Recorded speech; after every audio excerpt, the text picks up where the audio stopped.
Anger consumes faster than a wildfire. Proverbs 30:32-33. If you are foolish exalting yourself, or if you have been devising evil, put your hand on your mouth, for pressing milk produces curds.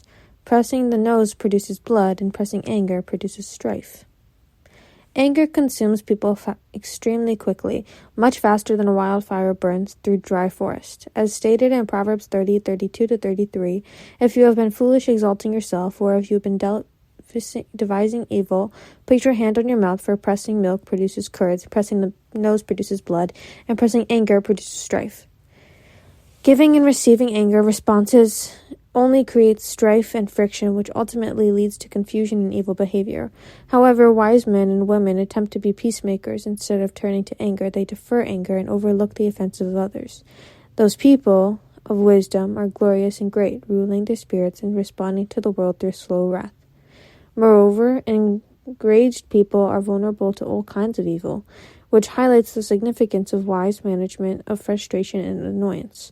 We ought to control our anger so that we do not consume ourselves, and never waste even one day in unnecessary anger, which consumes more powerful destruction than a wildfire.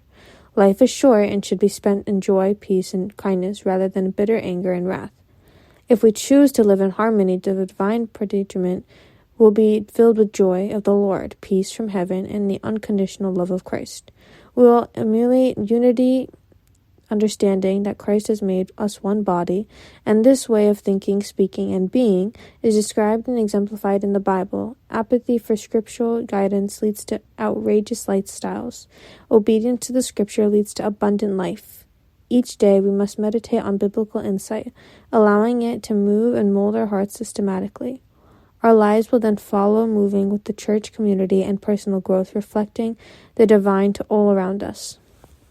In conclusion, let us remember, dearly beloved, avenge not ourselves, but rather give place unto wrath, for it is written, Vengeance is mine, I will repay, saith the Lord. May our daily thoughts, behaviors, and choices avoid enraging wrath and embrace wise restraint. Promise, dearly beloved, avenge not yourselves, but rather give place unto wrath, for it is written, Vengeance is mine, I will repay, saith the Lord. Dear Lord, Heavenly Father, and mighty wonderful God, Lord, O God, we humbly come before you, asking for your forgiveness for our foolishness and anger. As we reflect on Proverbs 30:32-33, we realize how damaging anger can be to our relationships and our well-being. We seek your guidance and wisdom to control our emotions, especially when we are wronged. Lord, may we follow the example of wise men and women who do not allow anger to control them. Help us to defer our anger and hold our tongues, seeking peace and forgiveness, responding through forgiveness.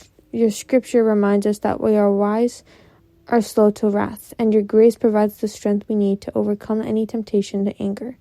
Lord, please help us to stay grounded in your love and mercy so that we may reflect your light and love to those around us.